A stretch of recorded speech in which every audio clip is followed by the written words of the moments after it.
கிறிஸ்துக்குள் பிரியமான தேவனுடைய பிள்ளைகளே, தேவனுடைய திருப்பாத தண்டையிலே மறுபடியுமாக அமர்ந்து அவருடைய வார்த்தைகளுக்காக காத்திருக்கக்கூடிய இந்த தியான வேலையை தேவன் நமக்கு பாராட்டியிருப்பதற்காக நான் தேவனை ஸ்தோத்திரிக்கின்றேன். இந்த நாளில் அவருடைய பாதத்தில் அமர்ந்து கற்க இருக்கக்கூடிய பரலோகத்தின் மன்னா, புசிக்கக்கூடிய அந்த மன்னா நம்முடைய ஆவிக்குரிய ஜீவியத்தில் ஒரு பெரிய ஊட்டத்தை ஏற்படுத்தும் வண்ணமாக நம்முடைய சிரங்களை தாழ்த்தி அவருடைய ஆவியின் துணைக்காக சற்று நேரம் இறைஞ்சி நிற்போம். எங்களை அன்பாய் நேசித்து வழிநடத்தும் பரிசுத்தமிக்க பரமபிதாவே, உடைய தூய நாமம் என்னாலும் மகிமைப்படுவதாக. இந்த அருமையான மணித்துளிகளிலே உம்முடைய வார்த்தைகளை தேவரீர் நாங்கள் தியானிக்க நீர் எங்களுக்கு பாராட்டி இருக்கக்கூடிய இந்த மேலான சிலாக்கத்திற்காக நன்றி செலுத்துகின்றோம். இங்கும் தேவரீர் நாங்கள் தியானிக்கக்கூடிய வேத பகுதியை நீர் எங்களுக்கு ஆசீர்வித்து தாரும். பரிசுத்த ஆவியானவருடைய துணையை தாரும். அவர் எங்களுடைய உள்ளங்களில் எழுதப்பட வேண்டிய சத்தியத்தை எழுதுபடியாகவும் அதன்படி வாழ்வதற்கேற்ற சத்துவத்தை தேவரீர் அவருடைய பாதத்திலிருந்து நாங்கள் பெற்று செல்லுபடியாகவும் எங்கள் அன்பின் தெய்வம் எங்களுக்கு இரக்கம் செய்யும்படியாக உடைய பாதத்தில் எங்களை ஒப்புக்கொண்டோம். எங்களை தாழ்த்துகிறோம், பெருமையாக உடைய சமூகத்தில் படைக்கின்றோம். கிறிஸ்துவின் வழியாய் வேண்டுதல் செய்கின்றோம் எங்கள் அன்பின் பரிசுத்தமிக்க பரமபிதாவே, ஆமேன்.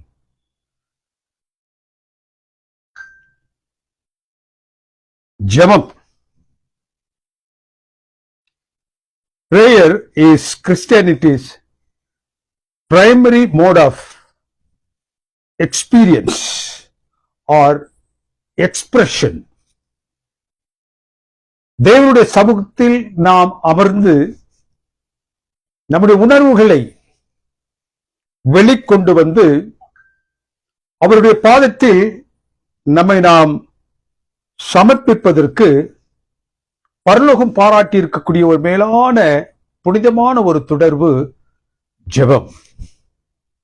வேதத்தில் அநேக ஜெப வீரர்களை குறித்து நாம் காண்கின்றோம். அநேக ஜெப வீரர்கள், வீராங்கனைகள். கேட்கப்பட்ட ஜெபங்களுக்கு அநேக அனுபவங்கள், தங்கள் ஜெபம் கேட்கப்படவில்லையே என்ற நிலையில் இருக்கக்கூடிய நபர்களுடைய அனுபவங்கள்,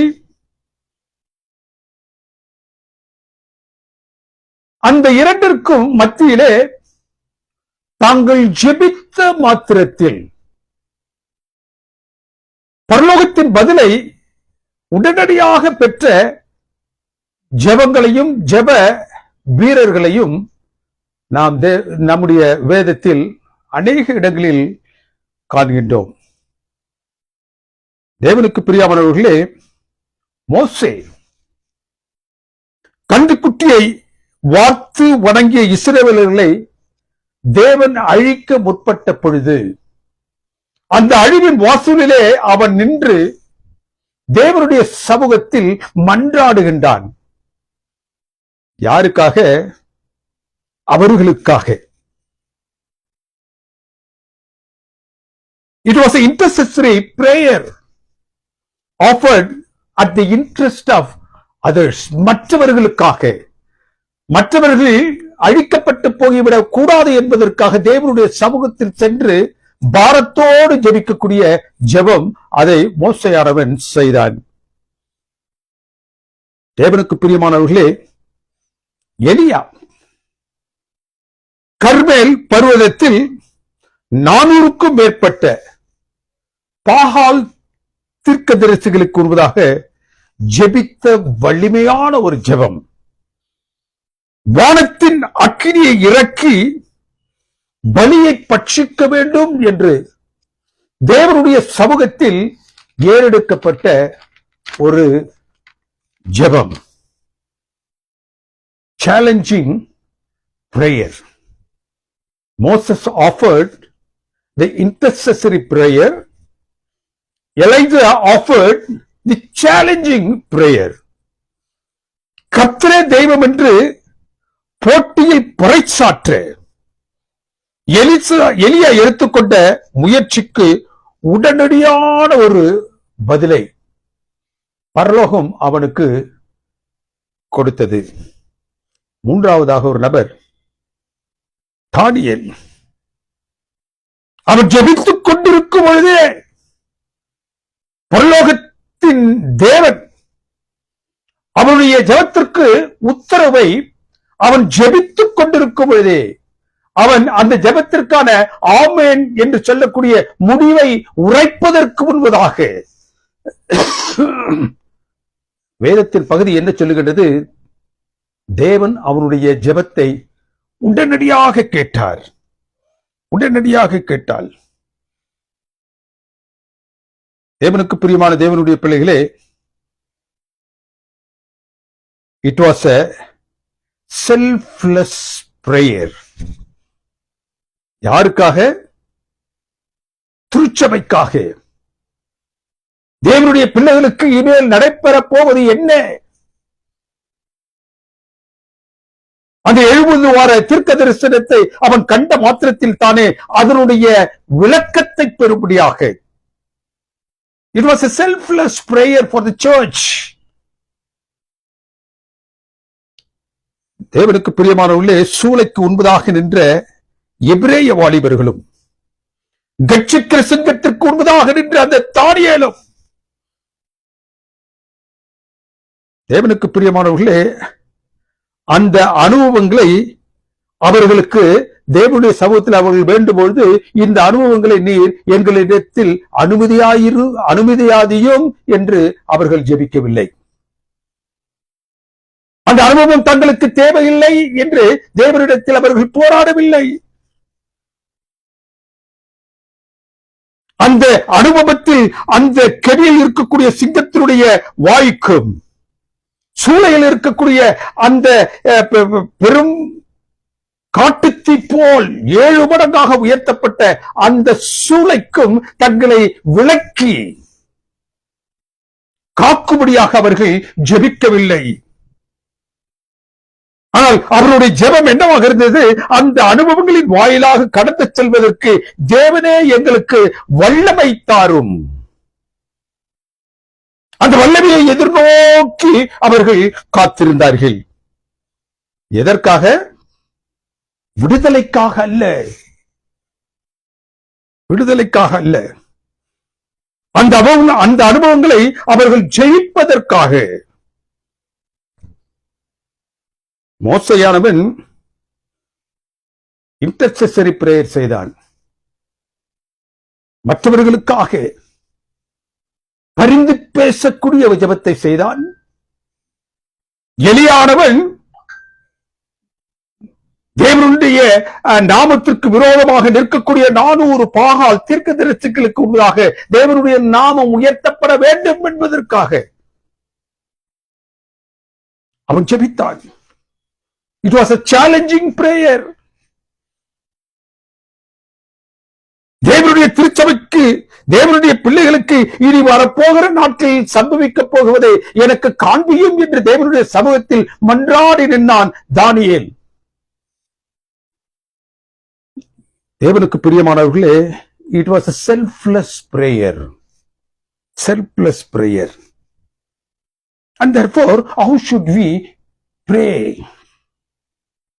இந்த அனுபவத்தின் வாயிலாக கடந்து வரக்கூடிய நீங்களும் நானும் நம்முடைய ஜெபம் எப்படி இருக்க வேண்டும் என்று பரலோகம் வாஞ்சிக்கின்றது. கிறிஸ்து ஜெபித்தார். லூக்காவின் புத்தகம் 6ஆம் அதிகாரம் 12வது வசனத்திலே கிறிஸ்து மலையின் மேல் ஏறி ராம் முழுவதும், the whole night he prayed. பரலோகம் தனக்கு பாராட்ட வேண்டிய, தனக்கு கொடுத்திருக்கக்கூடிய அந்த ஊழியத்தை 3.5 ஆண்டு காலத்தில் பரலோகம் இந்த பூலோகத்திற்கு வைத்திருக்கக்கூடிய அந்த ரட்சிப்பின் திட்டத்தை நிறைவேற்றுவதற்கு அவர் 12 பேரை தன்னோடு அழைத்து வைத்து 3.5 ஆண்டு காலம் அவர் என்ன செஞ்சாரு? ஜெபித்து ஜெபித்து ஒவ்வொரு நிமிடத்தையும் அவர் கடந்து சென்றார். 3.5 ஆண்டு காலத்திற்கு பிறகு தனக்கு சம்பவிக்க போகின்ற சிலுவையின் கோரமான காட்சிகளை கண்டபோது அவர் கலங்கினார். அவருடைய ஊழிய திட்டத்தின் கடைசி பகுதி எப்படியாக இருக்கும் என்பதை கண்ட கர்த்தராகிய இயேசு கிறிஸ்து கலங்கினார். ஏன் கலங்கினார்? அவர் சந்திக்கப் போகின்ற அந்த மரணத்தை குறித்து அவர் கலங்கவில்லை. அவர் படப்போகின்ற பாடுகளை குறித்து, அந்த வேதனையின் பாதையை குறித்து அவர் கலங்கவில்லை. தேவனுக்கு பிரியமானவர்களே, இந்த பாத்திரம் என்னை விட்டு நீங்க கூடுமானால் நீக்கு போடும் என்று அவர் ஜெபித்தார், கலங்கினார். ஏன்? அவர் மனுஷத்தில் 100% இருந்தபடியினால் மனித உடலில் ஏற்படக்கூடிய அந்த அவதைகளை, வலியை, வேதனையை அவர் அறிந்திருந்தார். ஆனால் அந்த வலிக்கும் வேதனைக்கும் அவர் தன்னை ஒப்புக் கொடுக்க அவர் ஒருபொழுதும் கலங்கினதில்லை. Then why he has to தேவனுடைய பாதத்தில் ஏன் அவர் கலங்கி நிற்க வேண்டும்? தேவனுக்கு பிரியமானவர்களே, கிறிஸ்து ஏன் கலங்கினார்? தேவனோடு அவருக்கு இருக்கக்கூடிய அந்த உறவில், மரணம் என்று சொல்லக்கூடிய அந்த நிலையில் ஒரு பிளவு ஏற்பட்டு விடுமே என்பதற்காக அவர் கலங்கினார். He did not want to escape the entrusted responsibility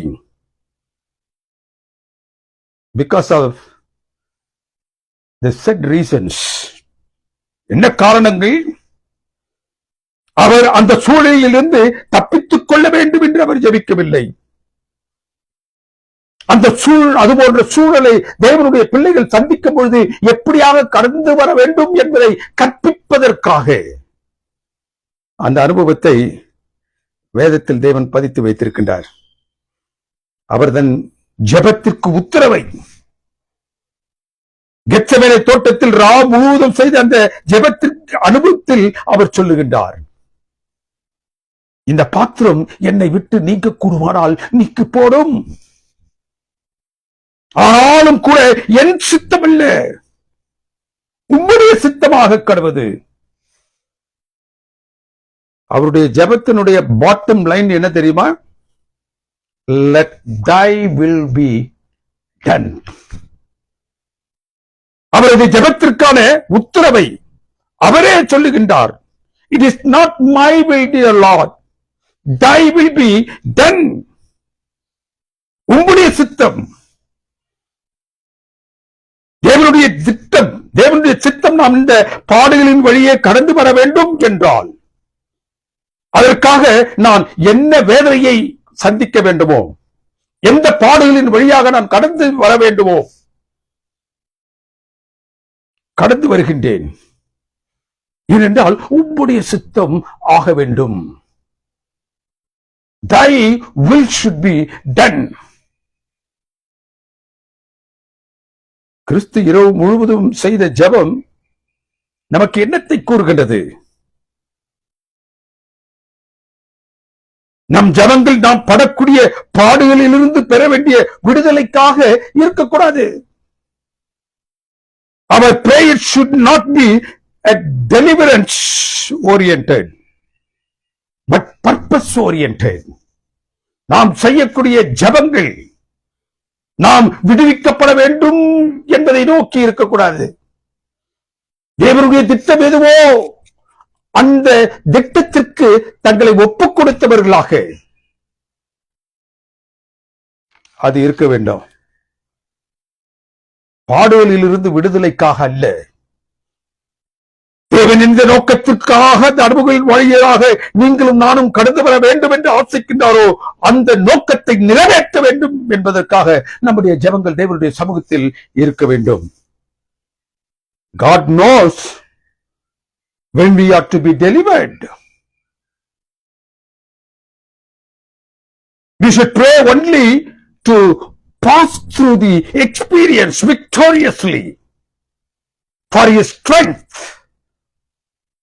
அவருடைய பலன் நம்முடைய பலவீனங்களில் காணப்பட வேண்டும் என்பதற்காக நாம் ஜெபங்களில் என்ன நோக்கத்திற்காக தேவன் நம்மை அழைத்திருக்கிறாரோ அதற்காக ஜெபிப்பவர்களாக இருக்க வேண்டும்.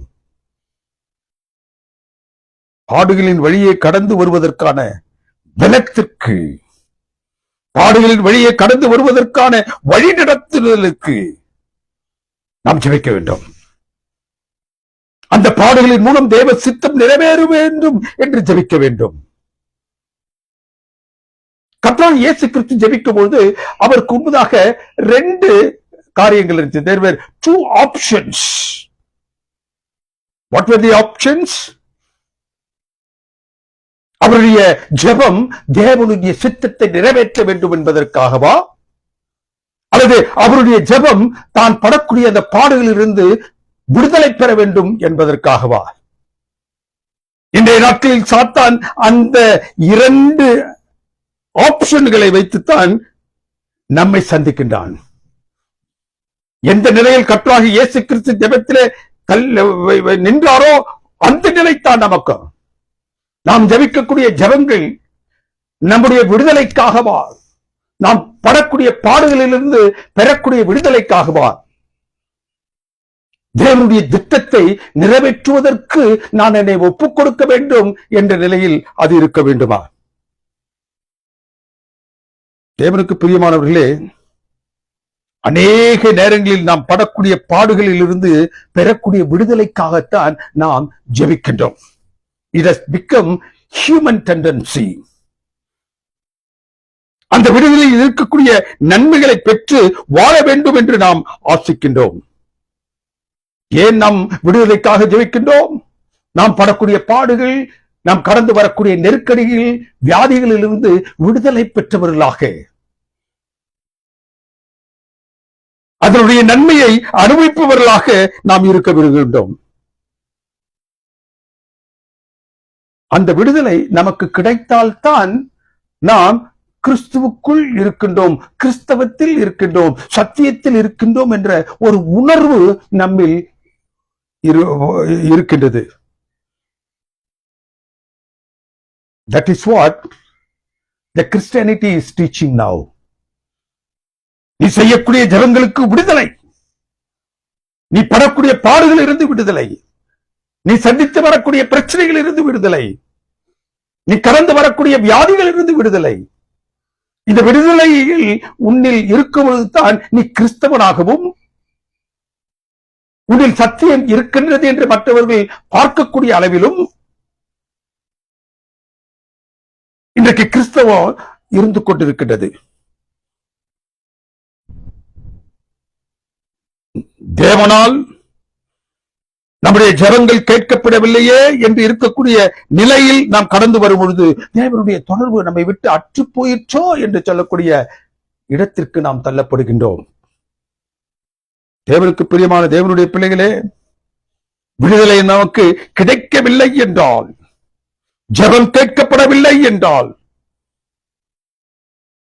நாம் கிறிஸ்தவ ஆவிக்குரிய அனுபவத்தை அநேக நேரங்களில் சந்தேகிக்கிறவர்களாக கடந்து செல்லுகின்றோம். What is an impact of this lesson?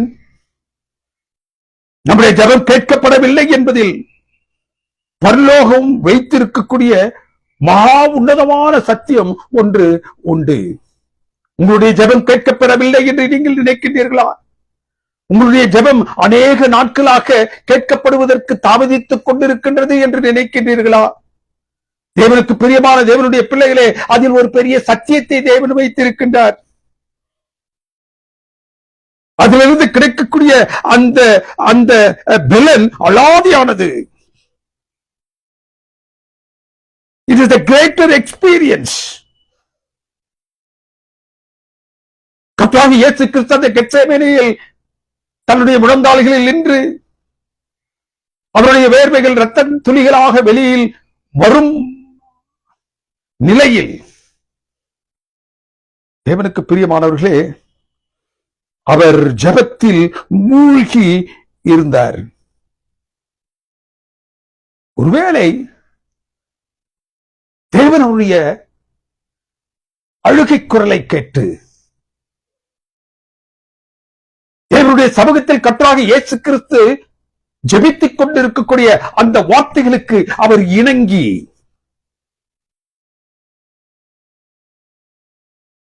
அந்த ஜெபம் கேட்கப்பட்டு கேட்டிருந்தால் என்ன சம்பவித்திருக்கும்?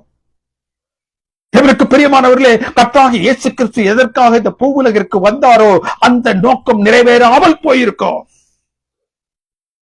தேவன் அவருடைய ஜெபத்தை கேட்டு அந்த பாத்திரத்தை அவரை விட்டு நீக்கி இருந்திருப்பார் என்றால் நமக்கு ரட்சிப்பு சாத்தியப்பட்டிருக்காது. இன்றைக்கு நீங்களும் நானும் ரட்சிக்கப்பட்டவர்களாக அமர்ந்திருக்க முடியாது. அவர் தன்னை ரட்சிக்கின்ற நிலையிலும் நமக்கு அவர் நம் முன்பாக நிற்கவும் முடியாது. விடுதலை என்ற ஒன்று கர்த்தராகிய இயேசு கிறிஸ்து தன்னுடைய பாடுகளில் இருந்து, வேதனையில் இருந்து தான் பெற வேண்டும் என்று ஆசித்து தேவனுடைய சமூகத்தில் அந்த ஜெபத்தை ஏறெடுத்திருப்பார் என்றால் அதற்கான விடுதலையை பரலோகம் பாராட்டியிருக்கும் என்றால் ஒருவேளை அது அவருக்கு சரீர பிரகாரமான வேதனையிலிருந்து விடுதலையை தந்திருக்கலாம். மனபாரத்திலிருந்து அவரை லகுவாகி இருக்க செய்திருக்கலாம். வலிகளிலிருந்து அவரை வெளியில் கொண்டு வந்திருக்கலாம். ஆனால் அந்த விடுதலையின் நன்மையை அவர் மாத்திரம்தான் என்ன செய்ய முடிஞ்சிருக்கோம்? அனுபவித்து முடிஞ்சிருக்கோம். தேவ சித்தம் அந்த இடத்தில் நிறைவேறாமல் போயிருந்திருக்கும் என்றால் இந்த உலகிற்கான ரட்சிப்பு தடைப்பட்டு போயிருக்கோம். Jesus knew what was coming and how his life would end. அவருக்கு நன்றாக தெரியும் தனக்கு முன்பதாக வரப்போகின்ற அந்த கேடை, கடினமான அனுபவத்தை அவர் நன்றாக அறிந்து வைத்திருந்தார்.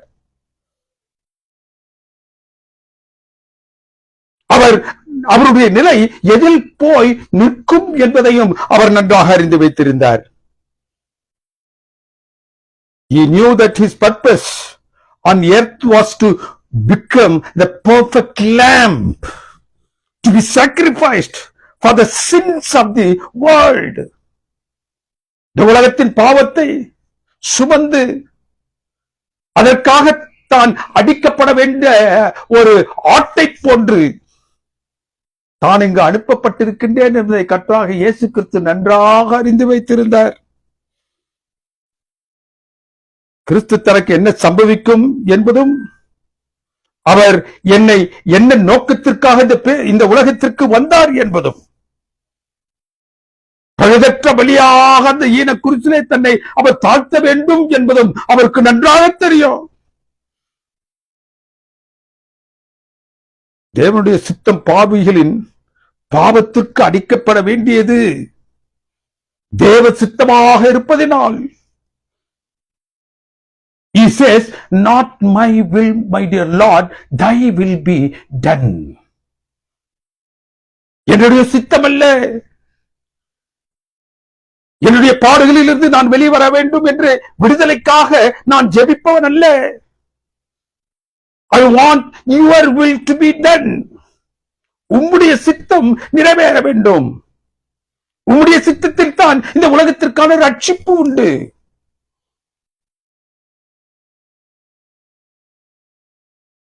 He chose God's will to be done.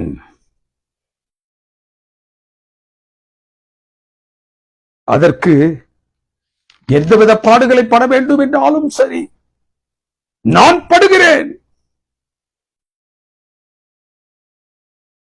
தேவனுக்கு பிரியமானவர்களே, இன்னொரு பாடத்தை கர்த்தராகிய இயேசு கிறிஸ்து தன்னுடைய இந்த ஜெப அனுபவத்தில் சொல்லுறார். உன் சித்தம் ஆக கடவுது என்றவர் ஏன் இரவு முழுவதும் ஜெபித்தார். தேவனுடைய சமூகத்தில் அவர் தன்னை ஒப்புக் கொடுத்து விட்டார். உன் சித்தம் ஆக கடவுது என்று சொல்லிவிட்டார்.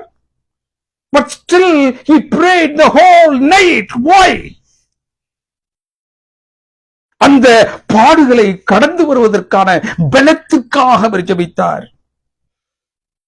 He was keeping the divine plan, the plan of redemption, and prayed.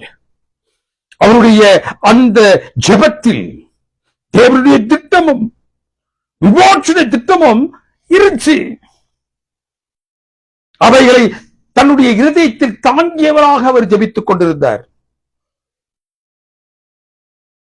அவர் பணத்தின் திட்டத்திலிருந்து தான் தப்பித்துக் கொள்ள வேண்டும் என்பதற்காக அல்ல, பணத்தின் திட்டத்திற்கு தன்னை ஒப்புக் கொடுத்தவராக அவர் என்ன செய்தார்? ஜெபித்தார். என் சித்தம் அல்ல. ஒருவேளை நான் மனுஷத்தில் இருப்பதனால், மனுஷ பலத்தில் இருப்பதனால் நான் சறுக்கிவிடக்கூடாது. அந்த சரீரத்தில் ஏற்படக்கூடிய வலிகளுக்கும் வேதனைகளுக்கும் நான் பயந்து என்னுடைய தேவனுடைய திட்டத்திலிருந்து சறுக்கி விழுந்து விடக்கூடாது. உன் சித்தமாக கடவுது. உம்முடைய திட்டம், உம்முடைய விமோசன திட்டத்தை நிறைவேற்றக்கூடியதாக இருக்கின்றது. ஆகவே உம்முடைய சித்தம் ஆக கடவுது.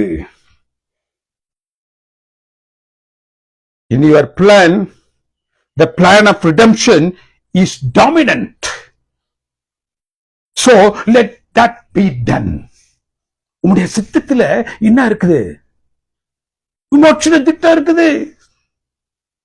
உம்முடைய சித்தத்தில் அந்த விமோசன திட்டம் இருப்பதினால் உம்முடைய சித்தமாக கடவுது. தேவனுக்கு பிரியமானவர்களே, தேவனுடைய பிள்ளைகளாகிய உங்களுக்கு முன்பதாகவும் எனக்கு முன்பதாகவும் இதே போன்று options to choose when we pray. நாம் தேவனுடைய சமூகத்தில் சென்று ஜெபிக்கும்படியாக முழங்காலில் நிற்கும் பொழுது, தேவனுக்கு பிரியமானவர்களே, இந்த ஜெபத்திற்கு முன்பதாக 2 ஆப்ஷன்ஸ். ஒன்று, நாம் எதற்காக ஜெபிக்கின்றோம்? நாம் படக்கூடிய பாடுகளில் இருந்து பெறக்கூடிய விடுதலைக்காக ஜெபிக்கின்றோமா என்பது ஒரு ஆப்ஷன். இரண்டாவது ஆப்ஷன், தேவன் என்னை அழைத்திருக்கின்றார். தேவன் என்னை அழைப்பதில் ஒரு திட்டத்தை, ஒரு நோக்கத்தை வைத்திருக்கின்றார். அந்த நோக்கத்தை நிறைவேற்றும்படியாக நான் ஜெபிக்கின்றேனா? விடுதலைக்காக ஜெபிக்கின்றேனா? Is my prayer is for deliverance or to fulfill what God has for me? The plan what God has for me. தேவன் எனக்காக வைத்திருக்கக்கூடிய அந்த திட்டத்தில் நான் வெற்றி சிறந்து போவதற்காக ஜெபிக்கின்றேனா? நாம் ஜெபிக்கும் பொழுது உலக பாடுகளில் இருந்து விடுதலைக்காக ஜெபித்தால் கிடைக்கும். When you pray for yourself, when you pray for the deliverance, உங்களுடைய பாடுகளில் இருந்தும், வேதனையில் இருந்தும், நெருக்கடிகளில் இருந்தும், வியாதியில் இருந்தும் நாங்கள் விடுவிக்கப்பட வேண்டும் என்று நீங்கள் ஜெபித்தீர்கள் என்றால் அந்த ஜெபம் கேட்கப்படும்.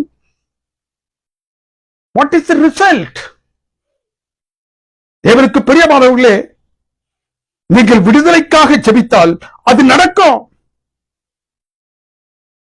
ஆனால் அந்த விடுதலைக்கும் நம்முடைய ரட்சிப்பிற்கும் சம்பந்தம் இருக்காது. God will give what you want.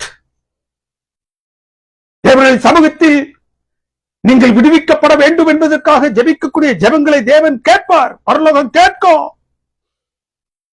எந்த விடுதலையை நீங்கள் காண வேண்டும், பெற வேண்டும் என்று வாஞ்சிக்கிறீர்களோ அந்த விடுதலையை பரலோகம் உங்களுக்கு கொடுக்கும். வேதம் என்ன சொல்லுகின்றது? இந்த வேதத்தின் அனுபவங்கள் என்ன சொல்லுகிறது? ஆனால் அந்த விடுதலைக்கும், நீ பெறக்கூடிய அந்த விடுதலைக்கும் உன்னுடைய ரட்சிப்பிற்கும் சம்பந்தம் இருக்காது. விடுதலை உள்ளத பாடுகளில் இருந்து ரட்சிப்பு நித்தியத்திற்கு அடுத்தது. தேவனுடைய திட்டத்தின் பிரகாரமாக, if your option is going to be for the Lord and His plan, you are sure of your salvation. நீ தேவனுடைய திட்டத்திற்கு உன்னை ஒப்புக் கொடுத்து நீ ஜெபிக்கும் பொழுது உனக்கு ரட்சிப்பு என்பது ஒன்று நிச்சயப்படுகிறது. When you pray for the deliverance from the worldly bondage, உலகம் கொடுக்கக்கூடிய அந்த பாடுகளிலிருந்து, வேதனையிலிருந்து நீ விடுதலை பெற வேண்டும் என்று நினைத்தாய் என்றால் அது உனக்கு கிடைக்கும். But that has nothing to do with your salvation. உங்க ரட்சிப்பிற்கும் அதற்கும் சம்பந்தம் இல்லை. நாம் சந்திக்கும் நெருக்கடி, நாம் சந்திக்கக்கூடிய கஷ்டங்கள், நாம் சந்திக்கக்கூடிய துன்பங்கள், வேதனைகள், வியாதிகள் தேவனுக்கு பிரியமானவர்களே, நாம் தேவ திட்டத்தை அறிந்து கொள்ள வேண்டும். அதற்கிடையில அதற்காகத்தான் தேவனுக்கு பிரியமானவர்களே, இந்த விடுதலை கடுத்த ஜெபத்தை செய்பவர்களாக அல்லாது, இந்த நெருக்கடி, துன்பம், தொல்லை, கஷ்டங்கள் இவைகளின் வழியாக நான் கடந்து வர வேண்டும் என்று ஜெயிப்பது டிஃபரண்ட். அதிலிருந்து எனக்கு விடுதலை தாரும். I must be delivered from all my. உலகத்திலிருந்து உலகத்திலே நான் சந்திக்கக்கூடிய அந்த பிரச்சனைகள், வியாதிகள், துன்பங்கள், தொல்லைகளில் இருந்து எனக்கு விடுதலை தாரும் என்று ஜெபிக்கக்கூடிய ஜெபம் நமக்கு விடுதலை தரும். But it will have no result in connection with your salvation. உன்னுடைய ரட்சிப்புக்கு அடுத்த நிலையில அது உன்னை என்ன செய்யாது, கொண்டு செல்லாது. அநேக நேரங்களில் நாம் விடுதலையை நாடி செல்வோமாகில் தேவனுடைய திட்டத்தை, சித்தத்தை நாம் என்ன செய்வோம், விட்டு விடுவோம். வேதம் என்ன சொல்லுகின்றது? தேவ சித்தம் நிறைவேறாத விடுதலை பரம் நமக்கு பாராட்டக்கூடிய விடுதலை அல்ல. தேவனுடைய சித்தம் நிறைவேறாத விடுதலை. தேவனுடைய சமூகத்தில் சென்று உன்னை நீ விடுவித்துக் கொள்ள வேண்டும் என்று நீ செய்யக்கூடிய ஜெபங்கள், அந்த விடுதலையின் மூலமாக பரம் நமக்கு என்ன செய்யாது, விடுதலை. அந்த விடுதலை பரம் நமக்கு கொடுக்கக்கூடிய விடுதலை அல்ல. But you will enjoy the deliverance. தேவ சித்தம் நிறைவேறாத விடுதலை பரம் நமக்கு பாராட்டக்கூடிய விடுதலை அல்ல. சாத்தான் அந்த அநித்தியமான விடுதலையை வைத்து தேவ திட்டத்தில் இருந்து நம்மை பிரித்து எடுக்கும் முயற்சி அது. சாத்தான் அந்த அநித்தியமான விடுதலையை வைத்து நீங்கள் ஜெபிக்கும் பொழுது, தேவரே எனக்கு இந்த காரியங்களிலிருந்து விடுதலையை தாரும், deliver me from all these things, you will also be delivered. But it has nothing, when it is nothing to do with the heaven,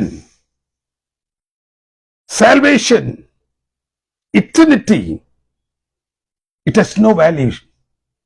தேவனுக்கு பிரியமானவர்களே, இந்த விடுதலை என்பது தேவனுடைய சமூகத்திலிருந்து உங்களுக்கு ரட்சிப்பை பெற்று தரவில்லை என்றால், தேவனுடைய சமூகத்திலிருந்து நித்தியத்தை பெற்று தரவில்லை என்றால், அந்த விடுதலை உங்களுக்கு அவசியமற்றது. அது பரம் தரக்கூடிய விடுதலையே அல்ல.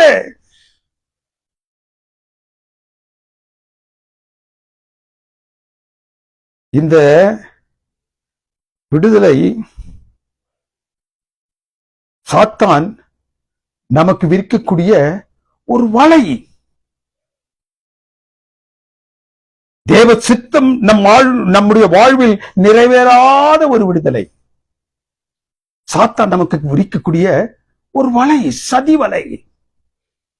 அவன் தன்பால் ஈர்ப்பதற்காக இந்த டெலிவரன்ஸ், விடுதலை என்று சொல்லக்கூடிய நிலையிலிருந்து இன்றைக்கு கிறிஸ்துவத்தில் அநேகரை தன்பால் ஈர்ப்பதற்கு அவன் என்ன செய்யறான், பிரயாசப்படுகின்றான். இன்றைய கிறிஸ்தவ உலகம் அந்த வலையில் தான் மாட்டிக்கொண்டிருக்கின்றது. அதுவே நாட்களில் நடைபெறக்கூடிய விடுதலை பெருவிழாக்களுக்கு காரணம். விடுதலை பெருவிழாக்களில் பலர் தேவனுடைய சமூகத்தை நாடி சென்றவர்களாக, தங்களுடைய பாடுகளிலிருந்து விடுதலையை பெற வேண்டும் என்பதற்காக, தங்களுடைய வேதனைகளிலிருந்து, தங்களுடைய வியாதிகளில் இருந்து, நெருக்கடிகளில் இருந்து தாங்கள் விடுவிக்கப்பட வேண்டும் என்பதற்காக செல்லுகின்றார்கள். Deliverance ministry. இந்த விடுதலை பெருவிழாக்கள் கிறிஸ்துவ உலகில் ஒரு சத்தியத்தை, ஒரு சூத்திரத்தை என்ன செய்து இப்பொழுது அமைத்து வைத்திருக்கின்றது. A formula has been made. ஒரு விதிமுறையை இப்பொழுது அது கட்டமைத்திருக்கின்றது. என்ன? நெருக்கடி, வியாதி, துன்பம், தொல்லைகளில் இருந்து விடுதலை பெற்றால்தான் ஒருவன் உண்மையான கிறிஸ்தவன். அந்த விடுதலையை கொடுத்தால்தான் அதை கொடுக்கக்கூடிய ஊழியக்காரன் உண்மையான ஊழியக்காரன். அவர்கள் சார்ந்திருக்கக்கூடிய சபை உண்மையானது, ஆவிக்குரிய சபை. ஒரு விதிமுறையை சாத்தான் மனங்களில் வைத்திருக்கின்றான். இந்த விடுதலையின் அனுபவம் இல்லை என்றால் அது கிறிஸ்தவமே இல்லை என்று சொல்லும் வண்ணமாக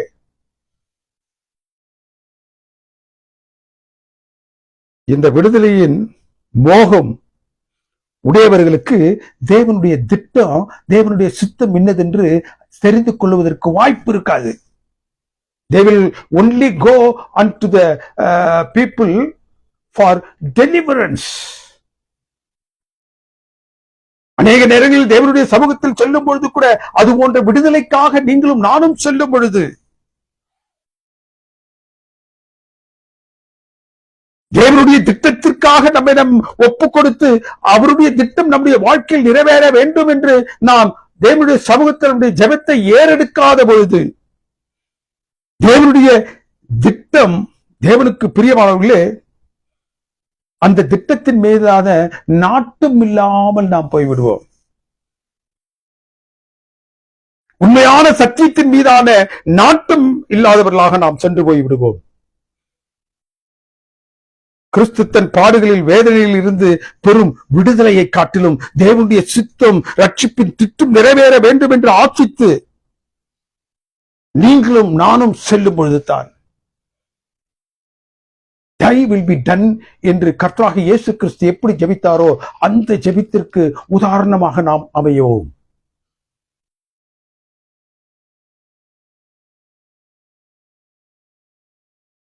தேவனுக்கு பிரியமானவர்களே, ஒருவேளை கர்த்தராகிய இயேசு கிறிஸ்து கெத்செமனேயில் ஜெபித்த ஜெபத்திற்கு தேவன் உத்தரவு அருளி அந்த பாத்திரத்தை அவரை விட்டு நீங்கும்படியாக நீங்க செய்திருப்பார் என்றால் அங்கு சிலுவை இல்லாமல் போயிருக்கோம். அங்கு சிலுவை இல்லாமல் போயிருக்கும் என்றால் நமக்கு ரட்சிப்பு இல்லாமல் போயிருக்கோம். நமது ரட்சிப்புக்கு எதிரான தடையை கிறிஸ்துவுக்கு முன் கெத்செமனே அனுபவத்தின் மூலமாக சத்ருவாகிய சாத்தான் கொண்டு வந்து வைக்கின்றான். யோவானின் புத்தகம் 16வது அதிகாரம் வசனங்கள் 23 26 என்ன சொல்லுகின்றது? என் நாமத்தினால் நீங்கள் எதுவையெல்லாம் கேட்கின்றீர்களோ அதை தேவன் உங்களுக்கு என்ன செய்வார்? அருளி செய்வார். இங்கு யாருடைய நாமத்தினால் நீங்கள் கேட்கிறீர்களோ என்று யாருடைய நாமத்தை கர்த்தராகிய இயேசு கிறிஸ்து சொன்னாரோ அந்த நாமத்துக்குரிய கர்த்தராகிய இயேசு கிறிஸ்துவே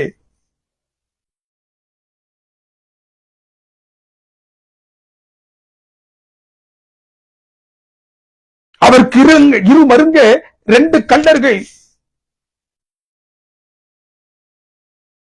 அந்த 2 கல்லர்கள் அவர்களை குறித்து லூக்காவின் புத்தகம் 23வது அதிகாரம் வசனங்கள் 39 43 வரைக்கும் இந்த 2 கல்லர்களை குறித்து பேசுகின்றது. யார் இந்த 2 கல்லர்கள்? கர்த்தராகிய இயேசு கிறிஸ்துவுக்கு இரு மருங்க கர்த்தராகிய இயேசு கிறிஸ்து படக்கூடிய வேதனைகளை போன்று அவர்களும் பற்றுக் கொண்டிருந்தார்கள்.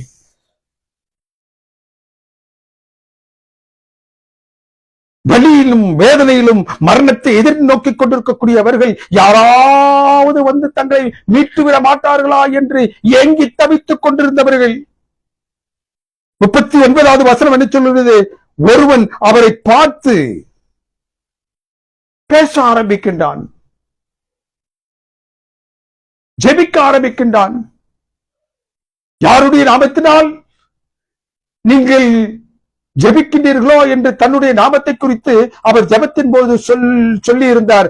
அந்த ஜெபத்தை யார் மூலமாக, யார் நாமத்தின் வழியாக நாம் செய்ய வேண்டுமோ அந்த நாமத்தை உடைய கர்த்தராகிய இயேசு கிறிஸ்து நடுவிலும் 2 கல்லர்கள் இருமருங்கவும். அதுல ஒருவன் அவரை பார்த்து, நீர் கிறிஸ்துவானால், இஃப் thou art Christ, நீர் கிறிஸ்துவானால் ஒரு சில காரியங்களை நீ செய்யணும். முதலாவது நீர் உம்மை விடுவித்துக் கொள்ள வேண்டும்.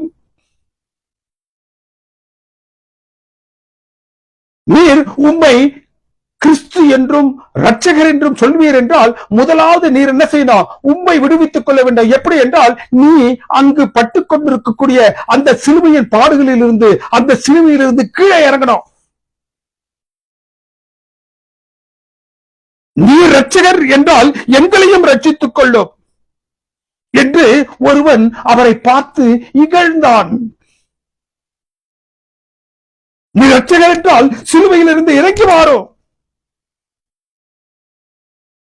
நீ சிலுவையிலிருந்து இறங்கி வருவதன் மூலமாக உம்மை நீர் இரட்சகர் என்றும், அந்த இரட்சகராக நீர் இருப்பீர் என்றால் எங்களையும் நீர் என்ன செய்யும்? ரட்சியும். எப்படி? இந்த பாடுகளில் இருந்து, இந்த வேதனையில் இருந்து எங்களை என்ன செய்யும்? விடுவியும். இரட்சகர் என்பதற்கும் ரட்சிப்பு என்பதற்கோ அவருடைய மனங்களில் இருந்த ஒரு ஒரு ஒரு ஒரு வேல்யூவேஷன் எது? அவர் இரட்சகராக இருந்தால் சிலுவையில் இருந்து அவர் இறங்கணும், அந்த பாடுகளில் இருந்து அவர் வெளிவர வேண்டும், அந்த வேதனையிலிருந்து அவர் வெளிவர வேண்டும். அப்படி அவர் இறங்கினார் என்றால் அவர் இரட்சகர். அடுத்து என்ன சொல்றா? அப்படி நீர் உம்மை என்ன செய்யணும்? உறுதி செய்து கொள்வீர் என்றால் எங்களைய ரட்சியம். நீ சும்மா அவருடைய வார்த்தையில நீ ரட்சிக்கப்பட்டாய் என்று சொல்வதை நாங்கள் என்ன செய்ய மாட்டேன், ஏற்றுக்கொள்ள மாட்டேன். நீர் முதல் ரட்சகரா என்று எங்களுக்கு எனக்கு என்ன செய்யறோம்? You must prove yourself. எப்படி செய்யணும்? நீர் முதலாவது நீர் படக்கூடிய அந்த பாடுகளில் இருந்து என்ன செய்யணும்? நீர் என்ன செய்யணும்? இறங்கணும். எங்கிருந்து? அந்த சிலுவையிலிருந்து நீர் முதலாவது இறங்கணும். பிறகு எங்களை அங்கிருந்து இறக்கணும். உங்களுடைய பாடுகளிலிருந்து நீ வெளியே வரணும். அதற்கு பிறகு எங்களுடைய பாடுகளிலிருந்து நீர் எங்களை விடுவிக்க வேண்டும். அதுதான் ரட்சிப்பு. அந்த ரட்சிப்பை அவர்கள் அவரிடத்திலிருந்து எதிர்பார்த்து நின்றான். அவன் தான் அந்த பாடுகள் வேதனையிலிருந்து விடுதலை பெறுவதையே ரட்சிப்பு என்று நினைத்தான். ஆனால் மற்றொரு கள்ளன் அவனை பார்த்து கடிந்து கொண்டான். இந்த ஆக்கினைக்கு உட்பட்டவனாக இருந்தும் நீ தேவனுக்கு பயப்படுகிறது இல்லையா? நாம் செய்த பாவத்திற்கு நியாயப்படி தண்டிக்கப்படுகின்றோம். இவரோ தாத ஒன்றையும் நடப்பிக்கவில்லையே என்று அவனை கடிந்து கொண்டான். அவன் கடிந்து கொண்டது மாத்திரமல்ல, ஒரு கள்ளன் மற்றொரு கள்ளனை கடிந்து கொண்டது மாத்திரமல்ல, நாம் செய்த பாவங்களுக்காக நாம் இங்கு தண்டிக்கப்படுகின்றோம். ஆனால் ஒன்றுமே அறியாத இவர் இங்கு தண்டிக்கப்படுகிறாரே என்று அவரிடத்தில் சொல்லியதோடு அவன் நிறுத்திக் கொள்ளவில்லை. அவர் கர்த்தராகிய இயேசு கிறிஸ்துவை திரும்பி பார்த்து, Lord, when thou come in thy kingdom, remember me. இயேசுவை நோக்கி நீ என்னோட கூட பரதீசில் இருப்பாய் என்று சொல்வம் மன்னமாக he attracted Jesus Christ. எப்படி இதை அட்ராக்ட் பண்ணா? நாம் செய்யக்கூடிய தவறுகளுக்காக தண்டிக்கப்படுகின்றோம். ஆனால் ஒன்றுமே அறியாதவரை நீ என்ன செய்யற? நீ தேவனுக்கு பயப்படுகிறது இல்லையா?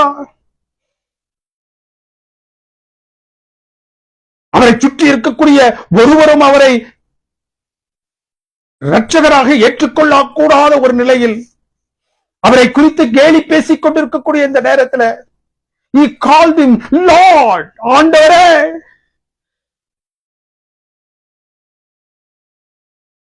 இந்த மோசேயுக்கும் எலியாவுக்கும் தானியேலுக்கும் போன்றவர்களுக்கும் ஜெபத்திற்கு அவர்கள் செய்த ஜெபத்திற்கு உடனடியாக பதில் அளித்தது போன்று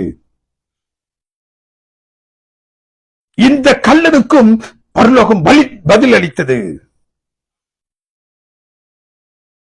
அவர்கள் எல்லாரும் தேவனுக்கும் அவருடைய சத்தியத்திற்காகவும் நின்று ஜெபித்தது போல் தேவனை அறியாத தன் வாழ்க்கையை பாவத்தில் துளைத்து போட்ட இந்த கள்ளனும் he stood for Christ.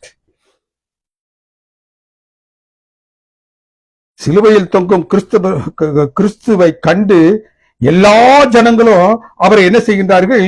கேலியும் பரிகாசத்தையும் செய்து கொண்டிருக்கும் பொழுது he called him Lord. ஆண்டவரே, சுற்றி இருக்கக்கூடியவர்கள் என்ன சொன்னாலும் சரி, சுற்றி இருக்கக்கூடியவர்களுடைய கண்களுக்கு நீர் எப்படி படப்பட்டாலும் சரி, ஆனால் என்னுடைய கண்களுக்கு நீர் ஆண்டவராக தெரிகின்றீர். You are the Lord.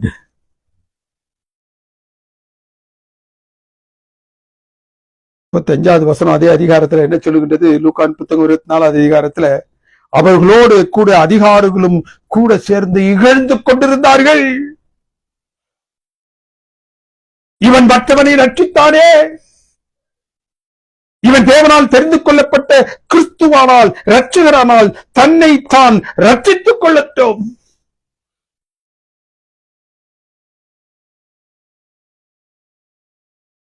ஒரு கள்ளன் நீ கிறிஸ்துவானால் நீ முதலாவது உன்னை ரட்சித்துக் கொண்டு பிறகு எங்களை ரட்சித்துக்கொள் என்று பரிகசித்தான்.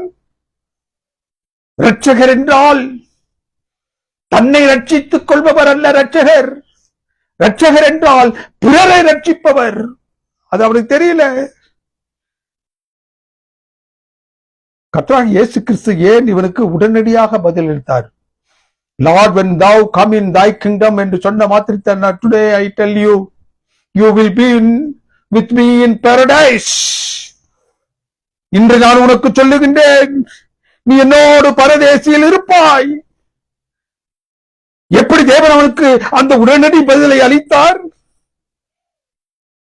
சிலுவையில் தொங்கக்கூடிய கிறிஸ்துவை கண்டு ஜனங்களும் அதிகாரங்களும் கல்லின் ஒருவனும் நீர் உன்னை ரட்சித்துக் கொள் என்றார்கள். ரட்சிப்பு என்றால் தாங்கள் படக்கூடிய துன்பத்தில் இருந்து, பாடுகளில் இருந்து, சரீர வேதனையிலிருந்து, கஷ்டத்தில் இருந்து இறங்கி வருவதை அவர்கள் ரட்சிப்பு என்று சொன்னார்கள். ஆனால் இந்த கள்ளன் மாத்திரம் ரட்சிப்பு என்பதற்கான சரியான பொருள் உணர்ந்தவராக அதை பகிரங்கமாக பறைசாற்றினான். ரட்சிப்பு என்பது நம் பாடுகளில் இருந்து பெறும் விடுதலை அல்ல. ரட்சிப்பு என்பது நம்முடைய பாவத்தில் இருந்து பெறக்கூடிய விடுதலை. அந்த விடுதலை பாராட்டவே அவர் நம் மத்தியில் நம்மில் ஒருவராக இப்பூவலையில் வந்தார். God made him sin.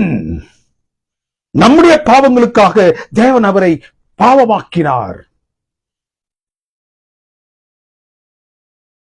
அவன் என்ன சொல்றா? கர்த்தராகிய இயேசு கிறிஸ்துவை நோக்கி அவரே மேசியா என்று சொல்லும் வண்ணமாக, அவரே அடிக்கப்படுவதற்காக அனுப்பப்பட்ட ஆட்டுக்குட்டியானவர் என்று சொல்லும் வண்ணமாக அவரை நோக்கி, லார்ட், ஆண்டவரே, when thou come in thy kingdom remember me. முதலாவது அவரை ஆண்டவரே என்று அழைக்கின்றான். இரண்டாவது அவர் அமைக்கப் போகின்ற அந்த ராஜ்யத்தை குறித்து அவன் பேசுகின்றான். உம்முடைய ராஜ்யத்தில் நீர் வரும்பொழுது என்னை நினைத்துக் கொள்ளும்.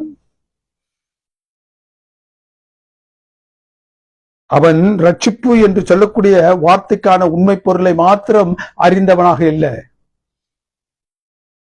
ரட்சிப்பு என்றால் என்ன, ரட்சகர் என்றால் யார் என்பதை அவன் அறிந்தது மாத்திரமல்ல, இப்பொழுது அவர்களுக்கு முன்பதாக அவர் அமைக்கப் போகின்ற ராஜ்யத்தை குறித்து பேசுகின்றான்.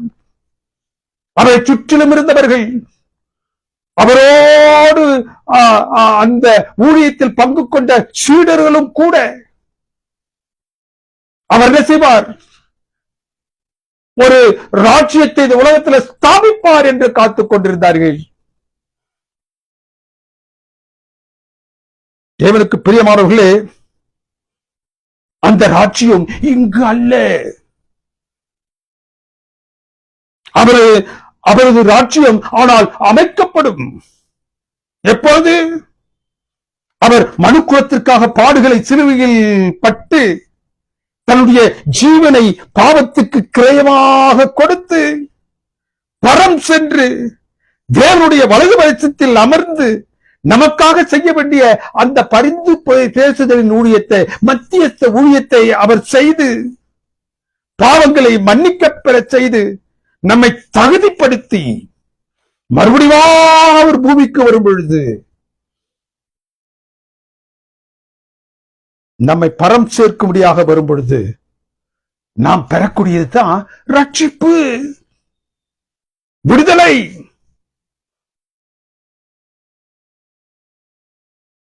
தேவனுக்கு பிரியமானவர்களே, ஆண்டவரே என்கின்றான், உம்முடைய ராஜ்யம் வரும் என்கின்றான்.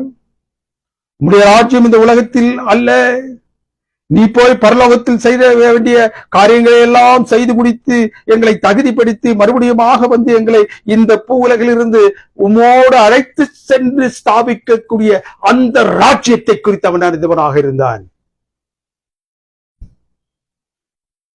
சிலுவையில் இருந்து இறங்குவதை ரட்சிப்பு என்று கூறி பாடுகளில் இருந்து பெரும் விடுதலையை ரட்சிப்பு என்று கூறும் பொழுது, எல்லாரும் கூறும் பொழுது அவன் மாத்திரம் உம்முடைய ராஜ்யம் வருவதாக என்றான்.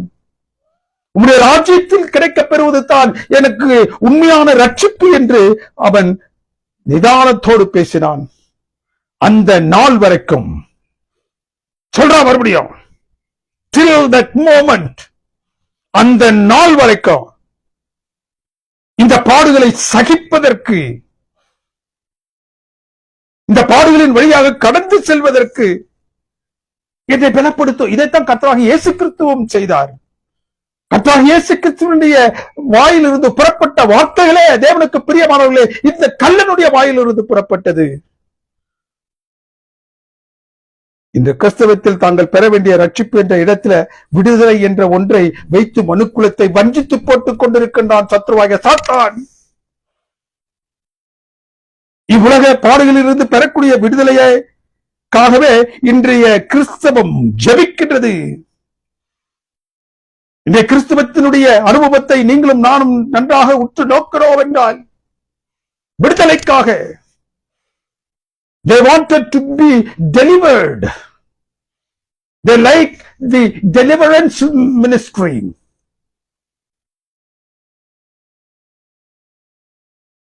இந்த கிறிஸ்தவம் அந்த விடுதலையே கிறிஸ்தவத்தின் அடையாளமாக வைத்திருக்கின்றது. இந்த உலக பாடுகளிலிருந்து பெறக்கூடிய விடுதலை தான் கிறிஸ்தவத்திற்கான அடையாளம் என்று, அதற்காக பெரிய பெரிய விடுதலை பெருவிழாக்களை நடத்தி கொண்டிருக்கின்றார்கள். தேவனுக்கு பிரியமானவர்களே, யோபுவை குறித்து பரலோகத்தில் ஒரு சம்பாஷணை வந்துச்சு. நம்ம எல்லாருக்கும் தெரியும். கர்த்தர் சாத்தானை பார்த்து நீ எங்கிருந்து வருகிறாய் என்றார். அவன் தான் பூமி எங்கும் சுற்றித் திரிந்து வருகிறேன். அவனை நோக்கி தேவன் நச்சரே, என் தாசனாகிய யோபுவை நீ கண்டாயா? அவன் உத்தமனும் சன்மார்க்கனும் தேவனுக்கு பயந்தவனுமாக பொல்லாப்புக்கு விலகி ஜீவிப்பவனாக இருக்கின்றானே, அவனை போல் அப்பூலகில் ஒருத்தர் இல்லையே. அவனை குறித்து பெருமிதத்தோடு சாத்தானோடு பேசுகின்றார். God is challenging Satan about Job's uprightness, Job's righteousness. பெருமிதத்தோடு அவனிடத்தில் பேசுகின்றார். இங்கு சாத்தானுக்கும் தேவனுக்கும் நடக்கக்கூடிய சம்பாஷணை. இந்த சாத்தானுக்கும் தேவனுக்கும் நடக்கக்கூடிய சம்பாஷணையில யாரத்துக்கும் உள்ள போட்டுக்கிறாங்க? யோபுவை.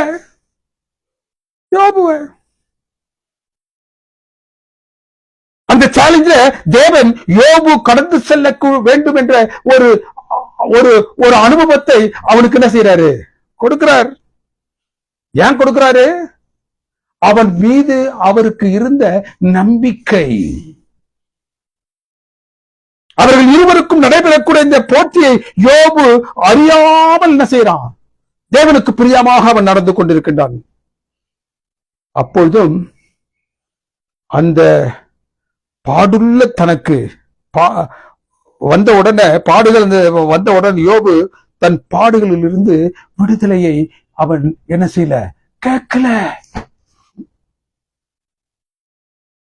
அந்த பாடுகளிலிருந்து தனக்கு விடுதலையை பாராட்டும்படி தேவனிடத்தில் அவன் வேண்டி இருக்கிறான். அந்த பாடுகளிலிருந்து தனக்கு விடுதலை வேண்டும் என்று ஜெபித்திருந்தால் தேவனுக்கு அங்கு தர்ம சங்கடமாக போயிருக்கும். தேவன் யோபை குறித்து என்ன செய்யறாரு? மிக உயர்வாக பேசிக் கொண்டிருக்கின்றார். அவனில் அவர் வைத்திருக்கக்கூடிய அந்த உறுதியான நம்பிக்கையை அவனோடு பகிர்ந்து கொண்டிருக்கின்றார். பார்த்தாயா, அவனை போன்ற ஒரு சன்மார்க்கனை உலகத்துல நீ வேற எங்கேயாவது காண முடிஞ்சா? அப்படி அவனை குறித்து சவாலாக பேசிக் கொண்டிருக்கும் பொழுது, ஒருவேளை இங்கு இந்த பாடுகளை பார்த்த இந்த யோபானவன் தேவனுடைய சமூக, தேவனே இந்த பாடுகளிலிருந்து என்னை விடுவித்தரலாம் என்று ஜெபித்திருந்திருப்பான் என்றால் அங்கு தேவனுக்கு என்ன இருக்கும்? He would have been in a shameful condition. தேவனுடைய சமூகத்தில் அவர் சாத்தானுடைய சமூகத்தில் அவர் தலை குனிந்து நின்றிருப்பார். ஒருவேளை யோபு அவனை விடுவிக்கும்படியாக அந்த சூழலில் அவன் தேவனிடத்தில் ஜெபித்திருப்பான் என்றால், அவர் சாத்தானோடு யோபுவின் நிமித்தமாக சேலஞ்ச் செய்கிறார். அவனை போன்று ஒருவரும் இல்லை என்று சொல்லுகின்றார். அவன் தன்னுடைய பிள்ளை என்று சொல்லுகின்றார். அவன் சொல்றான், நீ அவரிடத்துல இருந்து எல்லாவற்றையும் விலைக்கு போடும், அதுக்கப்புறம் அவன் எப்படி இருக்கிறான் என்று. தேவனுக்கு பிரியமானவர்களே, அந்த நிலையில் யோபு விடுதலைக்காக ஜெபித்து இருந்திருந்தால் சாத்தான் வெற்றி பெற்றிருப்பான். Job is the story of a man who had it all and who lost it all. A man who suffered greatly but never turned his back to God. அவன் எல்லாவற்றையும் உடையவனாக இருந்தான், அவன் எல்லாவற்றையும் இழந்தவனாகவும் இருந்தான். யோபை போன்று சோதனை துன்பங்கள் வழியே கடந்து சென்றவர்கள் மிகவும் அரிதானவர்கள். யோபு தன்னுடைய பாடுகளிலிருந்து அவைகளை விட்டு அவைகளிலிருந்து தன்னை விடுவிக்கும்படியாக அவன் ஜெபிக்கவே இல்லை.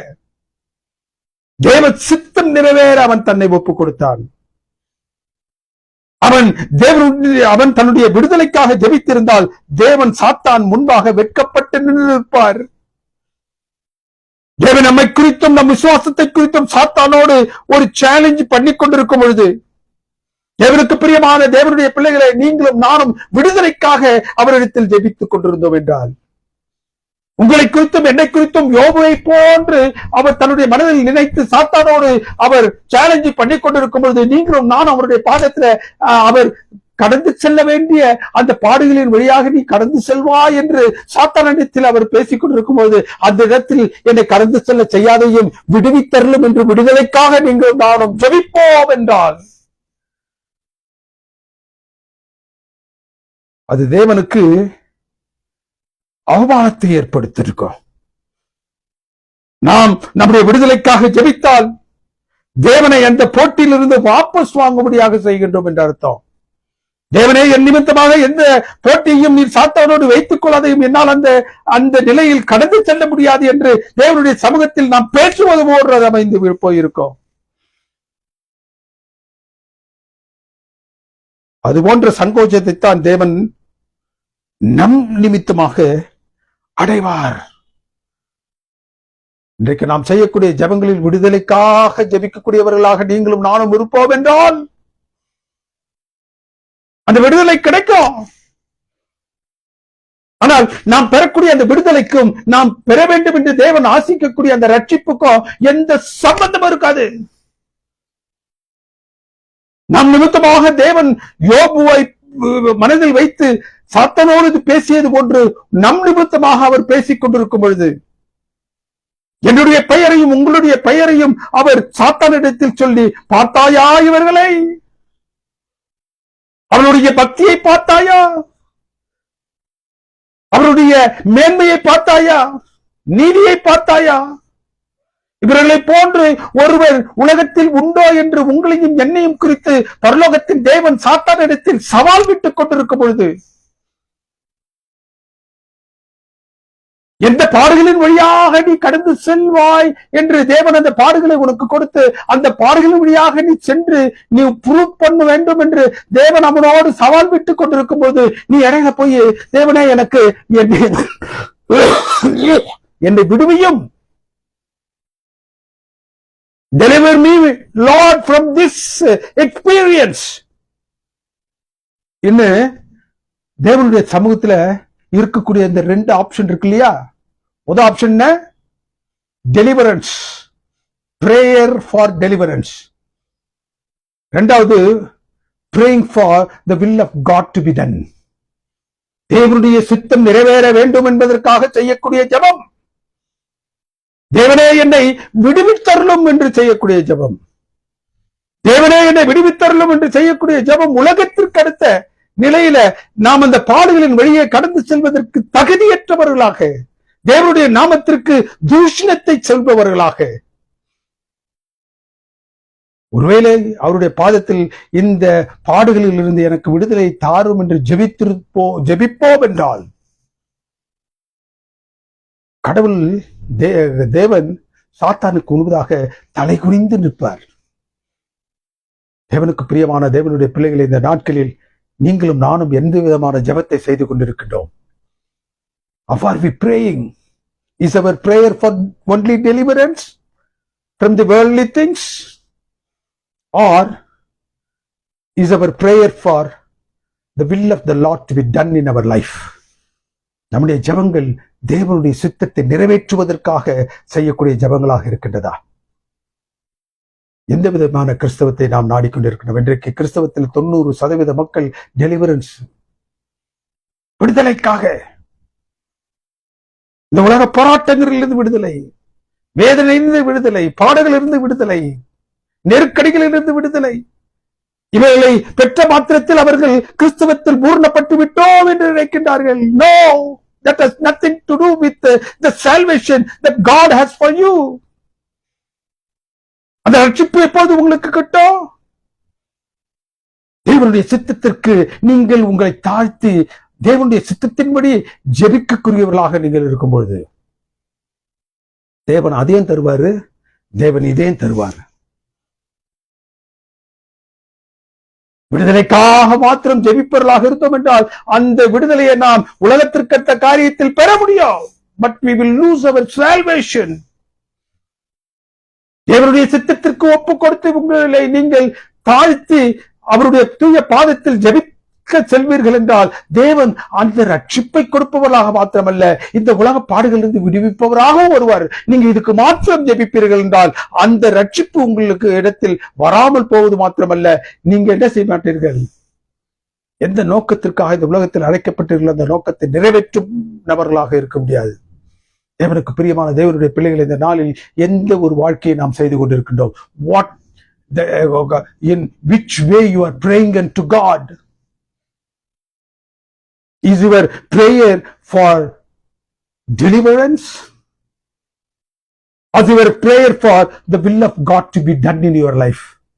தேவனுடைய சித்தம் உங்களுடைய வாழ்க்கையில் நிறைவேறும்படியாக உங்களை நீங்கள் தாழ்த்தி ஜெபிக்கும் பிள்ளைகளாக இருப்பீர்கள் என்றால் இந்த உலகத்தின் காரியங்களை மாத்திரமல்ல, பரலோகத்தின் அந்த ஆசீர்வாதத்தையும் உங்களுக்கும் எனக்கும் தர வல்லவராக இருக்கின்றார். அப்பேற்பட்ட பெரும் பாக்கியத்தை தேவன் இந்த நாளில் உங்களுக்கு எனக்கும் தர தேவன் நமக்கு தயவு செய்வாராக. எங்களை நேசித்து வழிநடத்தும் பரிசுத்த மிக்க பரமபிதாவே, தூய நாமம் மறுபடியுமாக தேவரே எங்களுடைய நாவுகளிலிருந்து எழக்கூடிய அந்த ஸ்தோத்திரங்களின் மூலமாக மகிமைப்படுவதாக சுவாமி.